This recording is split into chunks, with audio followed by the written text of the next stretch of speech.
Жүрек аускультациясын жүргізу. Жүрек аускультациясын жүргізудегі негізгі ережелер жаңағы аускультация жүргізетін бөлме тыныш және жылы болу керек, жарық болу керек, және де жаңағы жүрек аускультациясын жүргізер кезде біз науқастың оң жағында тұрамыз. Біз жүрек аускультациясын 5 нүктеде тыңдаймыз. Бізде бірінші нүкте митральды қақпақша нүктесі. Біз оны табу үшін пальпация жасау арқылы жүрек ұшы түрткісін табамыз. Жүрек ұшы түрткісі бұғана ортаңғы сызығы бойымен 5-ші қабырға аралықта 1 см түске қарай орналасады. Және біз осы жерді тыңдаймыз. Бізде қалыптыда 2 тон тыңдалады. Бұл жерде бірінші тон жақсы естіледі. Екінші тыңдау нүктесі ол аорта қақпақшасын тыңдау. Біз төстің оң маңынан 2-ші қабырға аралықты табамыз және осы жерді тыңдаймыз.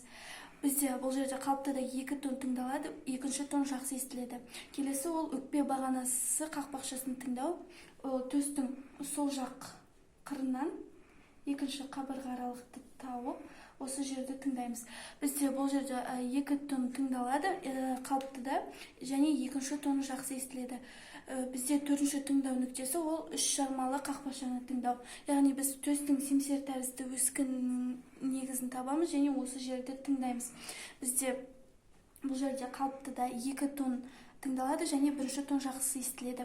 Бізде 5-ші тыңдау нүктесі ол Боткин нервы нүктесі болып табылады. Ол дегеніміз төстің сол жақ